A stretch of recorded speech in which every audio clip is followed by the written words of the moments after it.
starting here in just a second. And everybody get something to eat?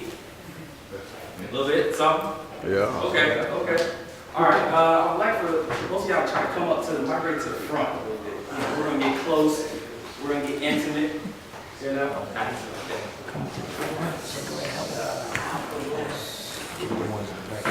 Alright, tell me, you still And you got some speakers here for you, Jay. And I'd like to share a little bit about him. He's been doing Man and Me, what we've been doing, it's our third month.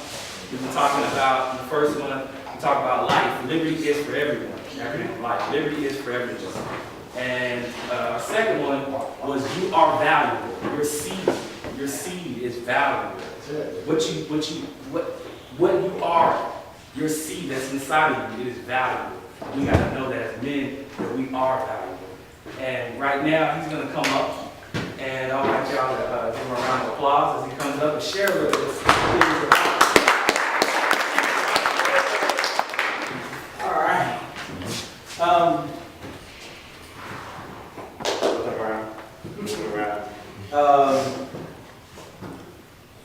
MINN, Man and Me Network. The network is crucial for us as men because it provides us with the opportunity to have a support group, you know, where we don't have to pretend, we can be ourselves, you know what I mean? Most of the time when you're home, not that you pretend with your family, but most of the time if you're in a tight situation at work or at home, you gotta kind of, not dumb down, but you gotta kind of be somebody a little different. You can't really be you. Most of the time you don't want to tell everybody who you really are because you don't want people to judge you based upon whatever you're struggling with. I don't want you to think that I am my struggle. I'm not my struggle. It's just a struggle. If I struggle with cigarettes, I don't want you to think I'm a drug dealer. I don't. If I every so often take a sip of alcohol, you know, because I'm a little stressed out, I need to relax, I don't want to tell you because you may think I'm an alcoholic and you may not want to hang with me. It's just a struggle, but it's not who I am. Make sense? Yes, sir. This circle here, 1, 2, 3, 4.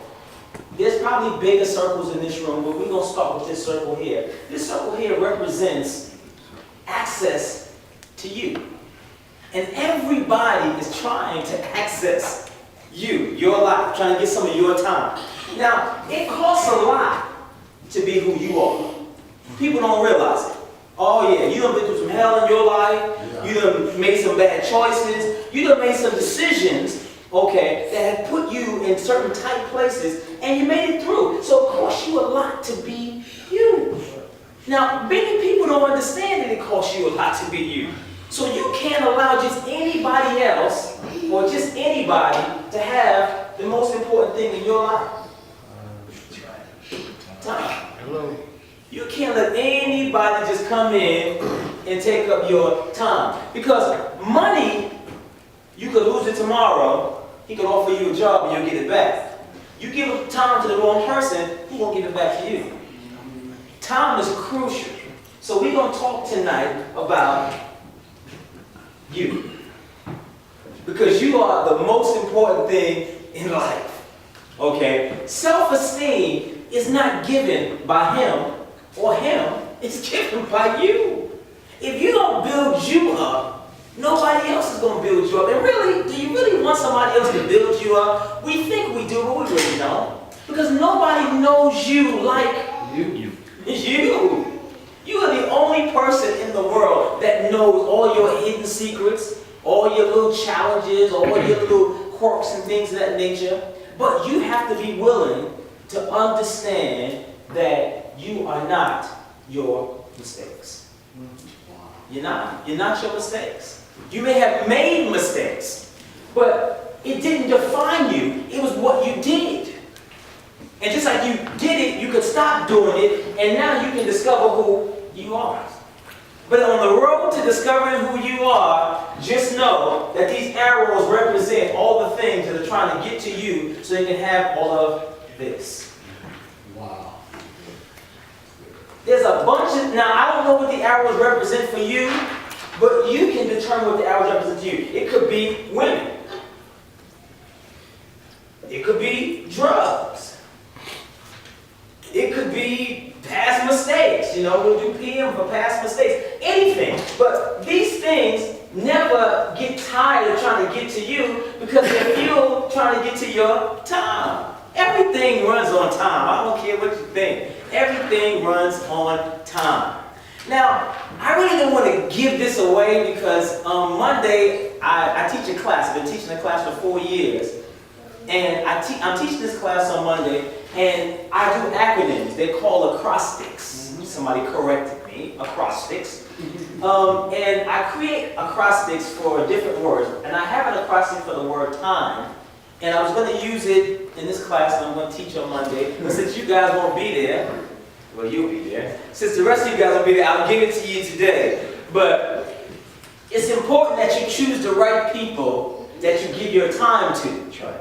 It's important that you understand that you cannot be alone with time.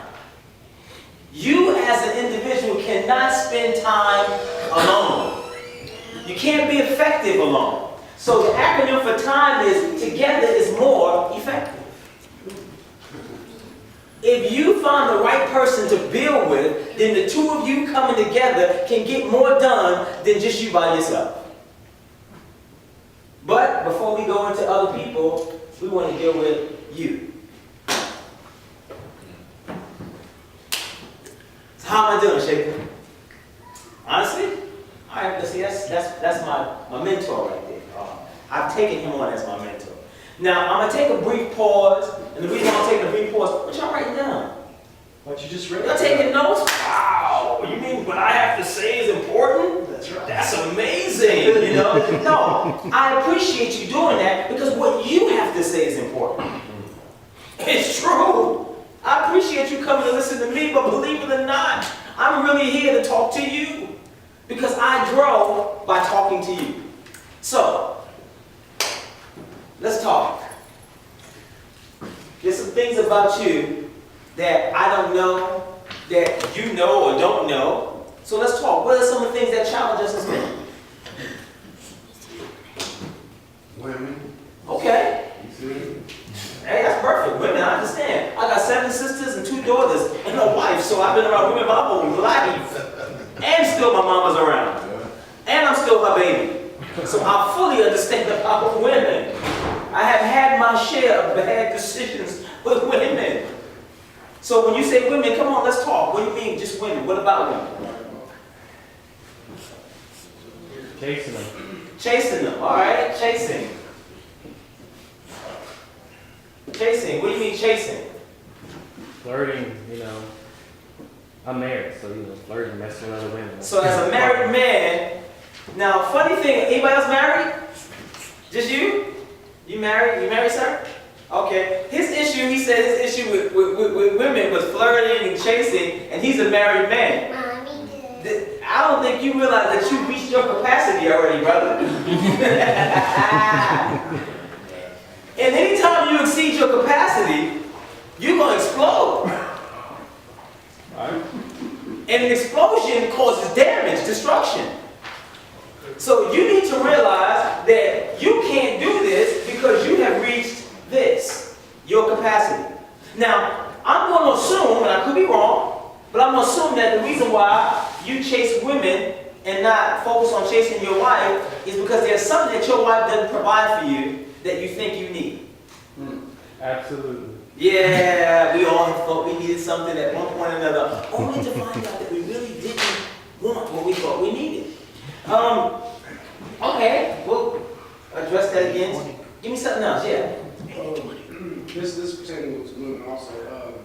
I'm having trouble trying to bring my girl to God because we're on 2 different levels. I'm trying to read, multiple times a day, be in prayer, trying to step it up a notch with God. And it kind of bothers her because she doesn't really understand fully what I'm doing. And then a lot of times, being that she's so familiar with me, she can't accept the fact that I'm changing for the better and really believe it, Because sometimes it's like, like Jesus said, Prophet goes without respect, save his own country. So I feel like it's kind of like that in my own household because she's so familiar with me and knows how I used to be. And All right. So you said you having a hard time influencing your girl in the life in which you chose. Right. Okay. How long have you been living this life that you've chosen? I just recently started, and maybe I guess it's been maybe since like February. Okay, so let's give it 12 months, right? 12 months. Now, the crazy life. How many years do you live the crazy life? Yeah, that's my point. So, if you live the crazy life for 82 months, and you live in the so-called good life right now for 12 months, and she's seeing the 82 versus the 12, she gonna have some questions. She don't trust it. So don't try to influence her so quickly. Give her some time to lose some of that 82 and start believing in some of this 12. Does that make sense? It does, but at the same time, like I guess okay, if I'm wanting to come to church and she doesn't want to come to church like I do, or she's bothered by me studying, how should I try to I guess resolve conflict in that situation? Truth matter is, there's never a conflict with people unless you're trying to control. If I want him to change at the same rate that I'm changing, then I'm going to be upset with him if he doesn't. If I decide that I'm going to change and that he can catch up whenever he wants to, I'll always be available for him whenever he needs to catch up. You know what I'm saying? And I'm not condemning him or giving him advice and things like that. And by the time he decides that, okay, you know what, I'm tired of you being so far ahead, I'm tired of moving so slow, I'm ready to catch up. Well, I'll start slowing my pace down a little bit. He catches up. So don't try to control her or anybody. You keep doing what you're doing, and eventually when they're serious and they're ready, they'll catch up. Okay, so let's just say, all right, so let's say I'm reading, right? And I guess, you know what, okay, time is a big, I guess, a good topic for today, because I was actually having issues with that. So if I'm trying to make more time for God, and then then we got to try to restructure family time and stuff like that. It makes things a little bit more difficult. So how would you? How would you? Do you think it'd be better to like make some type of schedule, or?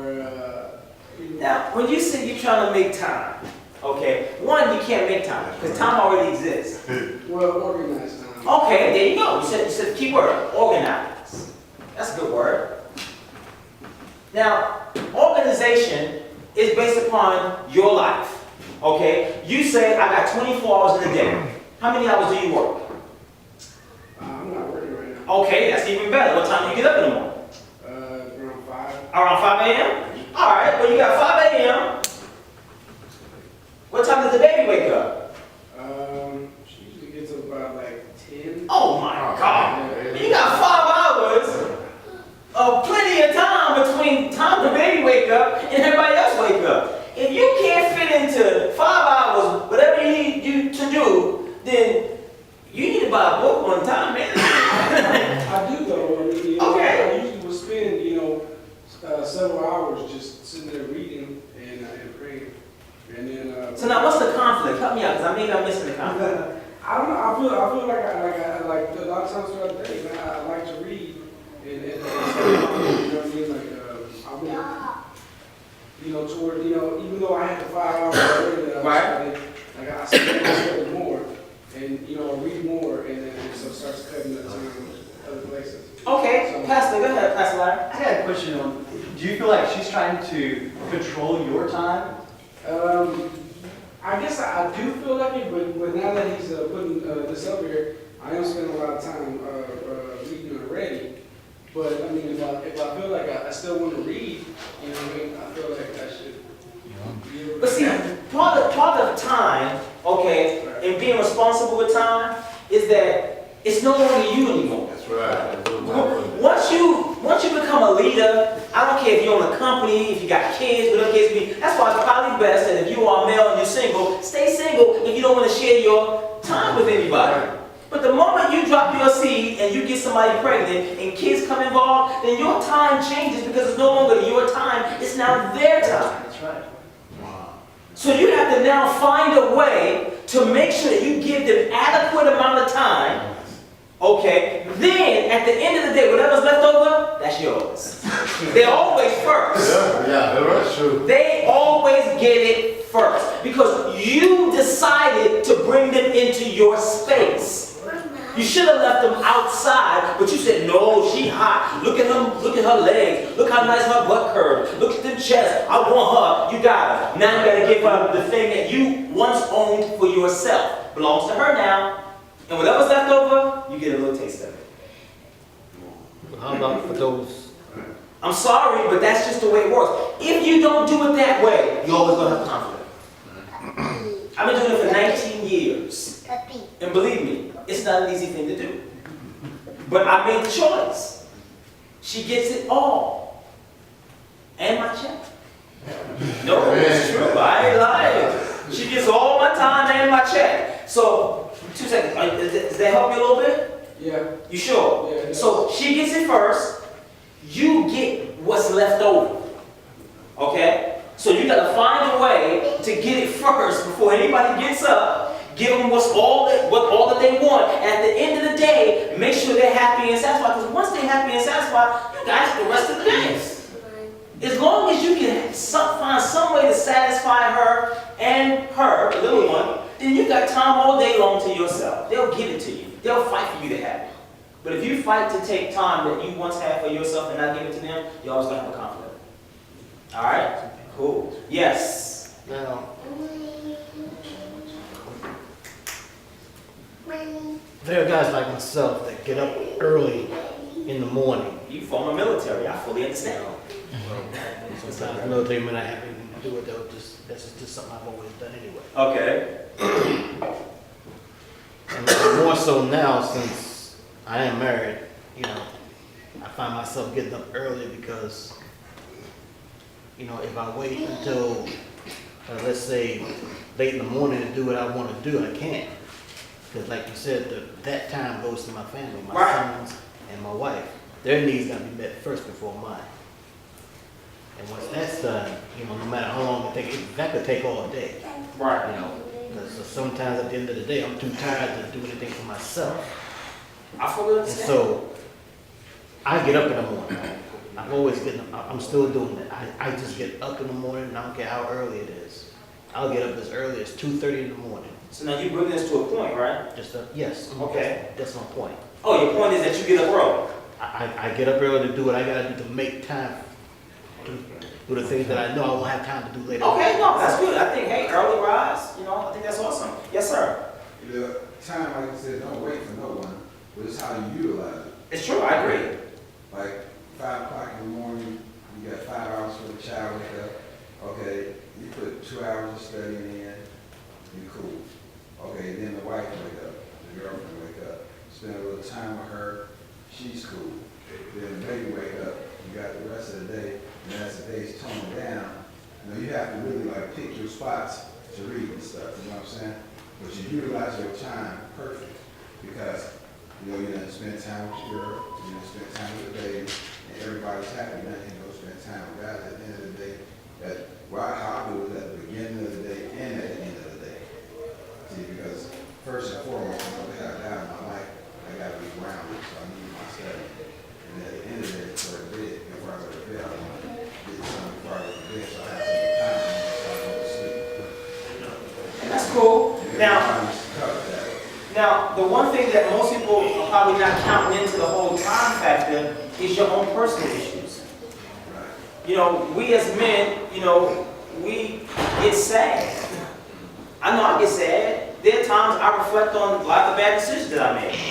And it kills some of my time because I'm stuck thinking about what I did wrong and how I didn't have to be here. And I wish I had stayed a little bit more because I could have been better along and whatever else comes up. But that consumes a lot of time right there too. And then what happens when you've given all that time to whoever you're giving it to, and it's still not enough. Oh, man. It's still unappreciated. That was a good one. You know what I'm saying? I've given you 40 hours, Tony, and you still don't appreciate it. Now what? There's always going to be an issue when it comes down to time. But the goal is not time, the goal is you. That's right. If you can discover some things about you, then you will feel good about this. And you will be able to find a way to effectively take this to work for you and everybody else. The goal has got to be you. See, a lot of times we don't focus on us because we're so busy focused on everybody else. And it's not, now, when I say you, I'm not talking about being selfish. I'm talking about that a structure is only as strong as you. If you weak, then anything that's connected to you is going to be affected by how you feel about you. Now, I'm not here to get your personal business, because that ain't my thing. I don't need to be in your business. I got my own issues and challenges. But I will tell you one thing. Until you discover what your challenge is in you, you're never going to go beyond you, and you're never going to be able to help anybody else. You got to be able to discover what your challenge is, or your challenges. And you got to find a way to take this time to work out your challenges. Because at the end of the day, if you give your time to everybody else, whatever your challenge is, it goes undealt with. And when it goes undealt with, it's just a matter of time for everybody else pays for it. Because however you feel about you, believe me, everybody else is going to feel it too. Everybody. If you don't like you, your wife's going to know it, or your girlfriend's going to know it. If you think negative thoughts about you, then everybody on your job's going to know it. Because you're going to be breaking and snapping on everybody else. So come on, we did women. Give me something else. Isaac, you want to get in this? A little bit. All right. Come on, let's talk. It's Money. real talk. Let's talk. Eric, what you got for me? Like you said, money, I guess. Money? Okay, money. We're going to do money and green.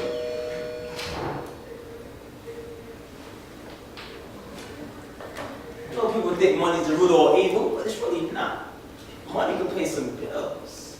Money can make some people happy. Money can make some things work out if you know how to use time right. And when you know how to use what you have, then you can make some money with the time that you've been given. So let's talk about money for a little bit. What's our issues with money? Not enough? Yeah, I understand. I know, I understand. But if you think about money not being enough, then you always got to think about, there must be something about me that's not attracting you. Because money's always attracted to opportunities. Money will look for opportunity. Money all by itself is neutral. It actually takes on the character and the morality of the individual that possesses it. If you got internal issues, then your money's going to have internal issues. If you are a poor investor, your money is going to be poorly invested. And you want to know why money ain't growing? Probably because you ain't growing. You start understanding you a little bit better, and guess what you're going to understand a little bit better? Money. Money is waiting for you to tell it what to do. Yes. Money will respond to you. I don't have enough of it.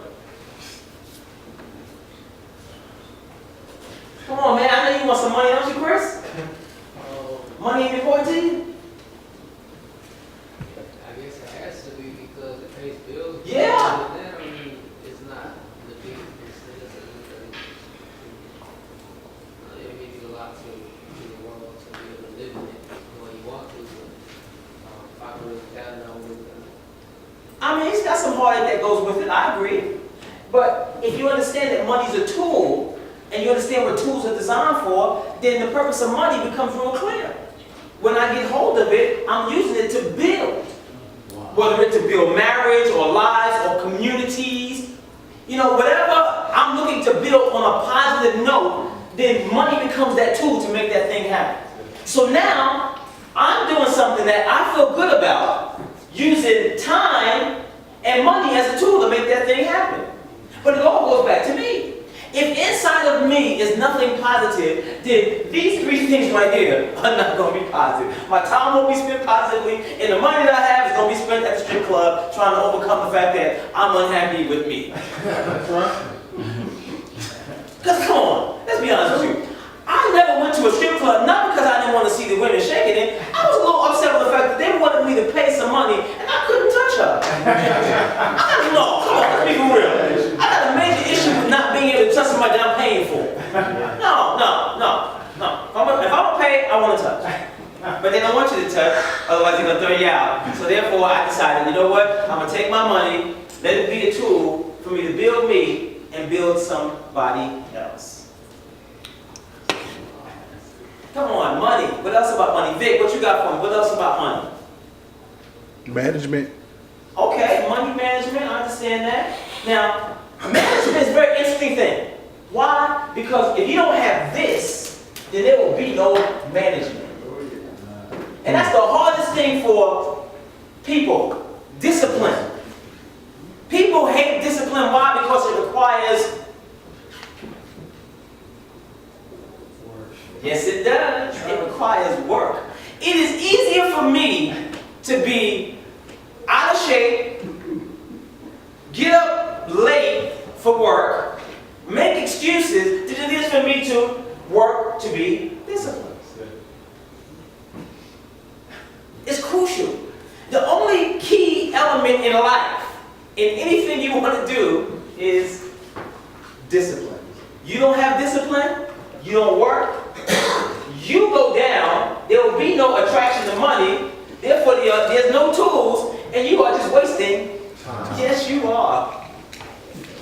Discipline is crucial, man. It is. And women, very interesting about women, because women, for some strange reason, are always looking for men who are disciplined. Because discipline represents something very interesting. Security. And women want security, just like men do. But security costs something. Everything in life costs you something. And unless you're willing to pay the price. Now, I won't go there. Unless you're willing to pay the price, you ain't gonna have it. So come on, let's go. Y'all gonna do all, come on man, y'all talk. I'm listening and answering. We covering some good stuff, I believe. So Eric, you said money. What about money, Eric? What do you do for a living? Financial advisor. Oh man, this is the guy. Oh, let me tell you something. This word right here, Men and Me Network, this is what this is all about. You got some issues with money, Eric's right there. Get Eric's card before it's all said and done. Now, I will say this one thing. It costs Eric something to be a financial advisor, right? So if you broke, don't waste his time. If you ain't got the money, don't get his card because you ain't got nothing for him to work with. I'm asking for a card, Eric, let me get a card. What you got to work with? Well, I got 50 cents in the bank right now, but I got big plans, and between you and me, we can make some things happen. Ain't gonna happen. Not gonna happen. No. Yeah, don't waste this man's time. Really, come on. It costs him something to be who he is, to know what he knows, to give you what you're asking for. So you should at least come to the table with something. But you can't come to the table with something or anything if you don't spend time doing this. Discipline. Crucial. Discipline. How many years have you been financial advisor? I've been an advisor for a couple of years. I've been an accountant for about 10. That's some kind of discipline, huh?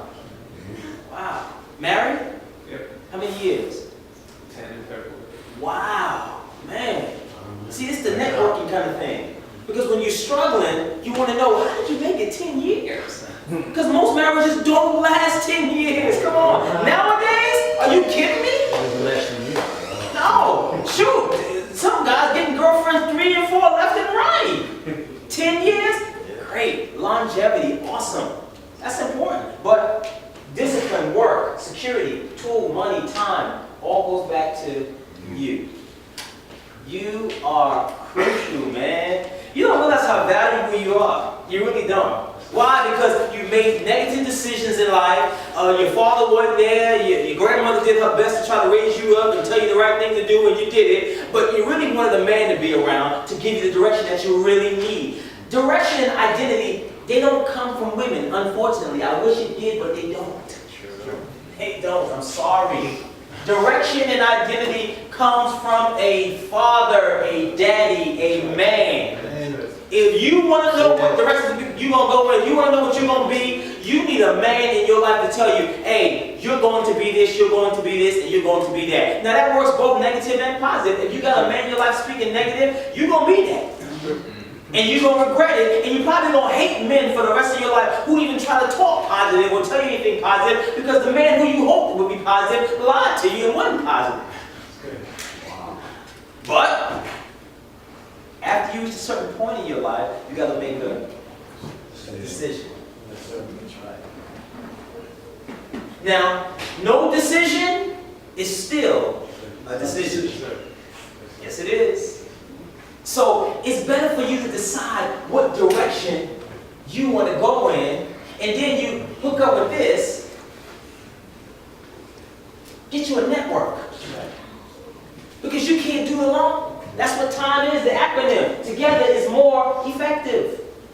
So you find somebody who is doing something positive, going in a positive direction, and you connect with them. Now, don't connect with people for what you can get. Connect with people for what you can give.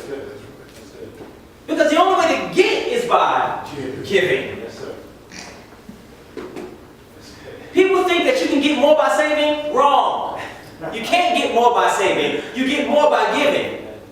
Because the principle kicks in. Forget the people. The principle kicks in. What goes around comes around. So the more you give, the more you set yourself up to. There you go. It's the principle. So if he never gave me anything back, I really don't care. I'm going to give to him because I'm really sewing into the principle of the thing. Principles always work. You want to know? Jump off a 10-story building and see what the principle of gravity work. I don't care how much faith you got. I don't care to whom God you pray to. As you're going down, you will find out that that law works every single time. And so does the law of back to you. So you don't hook up with somebody for what you can give. Hook up with them for what you can give. Now see, Eric is a financial advisor. And Eric's been married going on 10 years in February, correct? I've been married 19 years. So I'm going to hook up with Eric and say, Eric, I got a little pocket change. I want you and me to come together and work out. Eric said, well, okay, well, this is my fee. Well, Eric, I really can't address that fee right now, but I can give you a portion of your fee and give you some 9 years of experience of marriage if that'll help you. Because you're going to run down the road that I've run down in the last 9 years of my life. Now, he could say, no, that's fine, then I will network towards somebody else. Or he may say, yeah, but I got to put it out there. You have something to give. I don't care what you've been through in your life, you've got something inside of you to give to somebody so you can get a return. Don't tell me you don't have nothing. You're lying. Maybe you don't know, but it's in there. And with the right person, somebody will unlock it. You'll find out, oh, I didn't know that was in there. It's in there. It's like Prego. You've heard it. It's in there. It is. It's in there. It's in there, baby. It's in there. All right, come on, let's go. I'm almost, how much time do I have? He said I got plenty of time. No, I really don't. I got a family at home. All right, what's next? What are we talking about next? They want some of their time. Say again? They want some of their time. They want some of their time. Yeah, they do. They really do. They really do. And they women. So, women in time is a very interesting, thing. What we got next? Come on. Keeping our word. Keeping your word. Why'd you bring that up? Because we as men kind of put it out there and then we don't back it up. So they lose faith and trust in us. Oh yeah. Waiting for your kids, friends. Keeping your word. He said keeping your word. He said keeping your word. Now, I'm going to be honest with you. Keeping your word really shouldn't be a major thing because that's all you got. That's right. That is the currency of any man. Not dollars and cents. The currency of any man is his capacity to give his word and keep it. You don't keep your word. Come on. Join the gang and don't keep your word. See what happens. They don't care about your money. You can't pay your way into loyalty all you can do is be it. In a game, all you can do is be it. They don't care how much money you make. We got money, we got cars, we got rims, we got chains, we got all this stuff. Are you going to be loyal is what they want to know. And if you can't do it, here's a bullet. So once you understand that all you have is your word, I'm coming, Murray. Once you understand that all you have is your word, then you focus on making sure that you keep it. Because that's all you got. And let me tell you something. When your word becomes valuable to you, it's almost like a magnet. It will attract greater and greater opportunities. I know you think that there is some magic science to being successful. There is no magic science to being successful. Successful people have a disciplined lifestyle.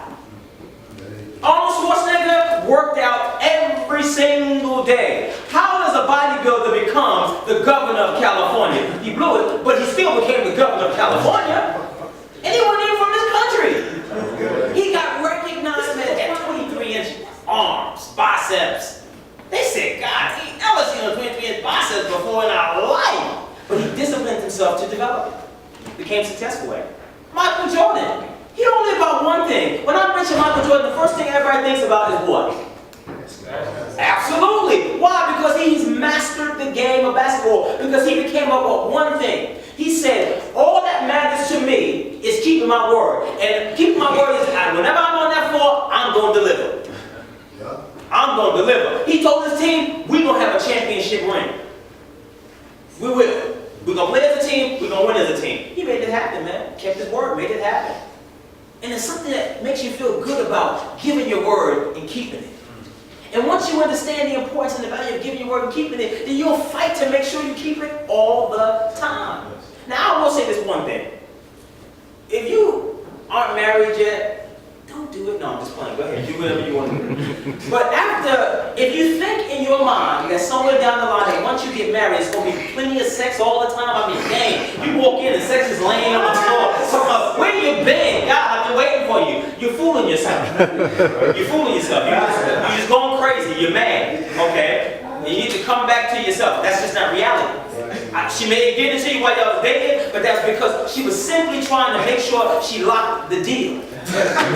No, sure. She's trying to lock the deal, baby. Yeah. But once the deal has been... Now, see, people think that I can live with you for 19 years and then finally marry you. I already know everything about you. We're cool. No. Something switches and changes once you get married. It's not... She didn't decide it. It's just in her. It's a mechanism that just flips. But I noticed that whenever I give my word and I keep it, it turns her on. It's like, shut up. Like, well, dang, we can find some other word to keep. She don't look for a word to keep. Because she's turned on by that. Why? Because it represents security. I could walk in with a bag and she's like, oh, thanks, another bag. Wow, that's cute. Oh, flowers. Oh, thanks, you did it last month. But hey, thank you. I'll take it. But if I keep my word, oh, that's a whole other thing. There's something in her that just says, oh, God, you want this? How you want it? On the glass, you know, I don't know. Tied up, you know, I don't know. Help me. And whatever, when she offered to you, don't be confused. Have it already planned out. Keep your word and know that the end result means that I'm going to get something at the end. So plan it out. Don't sit there and go, I don't know, because now you're gone. Now you're indecisive. I don't even want to deal with you. Women hate men who are indecisive. What are we going to eat at? I don't know wherever you want to go. Bad decision. Come on, man. All you got is your word. All you got is your word. All you got is your word. So keep your word. When you signed on as husband, you signed on saying that I know everything. I'm willing to learn anything. I'm flexible. I'll make whatever adjustments. And don't you worry, security, I always provide it. Now, you didn't mean to say all that stuff. That's what you were saying. So that's Go ahead, Murray. Hey, so you're saying, like, if you have any type of concerns about something, you're not supposed to come to your woman and consult her about it? Well, now, Murray, that's her instinct. Are you married? Wait, because, you know, I've been in certain situations and I come and I ask her for, her opinion or something like that. I'll talk to her about my concerns about something as far as work or about handling a certain situation. And, she'll talk to me, but then when we get into an argument, like, she'll bring it up and kind of throw it in my face. But see, women are, they're not hysterical. Well, they are hysterical, but they're also, by profession, historians. women but anything, and they will bring it up. They're like elephants, they don't forget. You, my friend, you forget. You've forgotten the last time she brought something up, and you still didn't learn that you can't tell her anything that you don't want surfacing again. So I'm not supposed to tell her. It's not that you're not supposed to tell her, you're supposed to pick and choose what you tell her. That's good. That's true. It's called wisdom. No, but I'm saying, you said like women don't like indecisive men. No, they don't. So I can't come to her for advice or anything like that. No, you don't want to go to her making confident decisions. You say you had a bad day at work, right? Yeah. You don't run home and say, honey, I had a bad day at work. The boss was just hard on me. She don't want to hear that. Now, she may act like she want to hear it because she's feeling good. Women are emotional. It's like 4 seasons. Winter, spring, summer, fall. You just don't know what she's going through by the time you get home. But in a few minutes, you're going to find out. So you need to know that I need to make decisions for every season that they go through. So I'm not coming home and telling her about my bad day at work. I'm going to come home and she says, how was work? I'm going to say, well, you know, work was one of those things that allowed me to feel strong and confident so I could come home and provide you with all the things that you need. And we're on our way to those things. Now, I just told her what my whole day was, not really, but in the details that she can handle. Because see, when y'all get into an argument, what's going to come back to you? Zero. Because she don't even remember what you said. And if she does, it don't hurt you coming back. No, you gotta be wise, man. You can't tell them because they act like they can handle it, but they're lying to you. They can't handle it. They can't handle the pressure that we go through. They weren't built to handle the pressure we go through. We were born under pressure. We talked about that. Men were born under pressure. We're always under pressure. Why do you think they got porn magazines under the mattress right now? Not my house. Used to be, but not no more. But no, we were born under pressure. Come on, man. And we're always looking for some way to relieve that pressure. But you can't relieve that pressure doing foolish things. It is foolish for you to believe that another woman will relieve your pressure from your first one. You are a fool. If your woman has an issue and they're the same kind, what makes you think she's not going to have an issue? It's foolish for you to have a mistress. Having a mistress is like 2 speeding cars going into an intersection at the same exact time. By the time they hit, you either going to be dead or you're going to be broke up so bad that you're going to wish you were dead. Talking good. Believe me, I've been there. And it took a little while to get out of there. And I had to learn. I had to learn. You got to learn women. I'm sorry, let me rephrase that.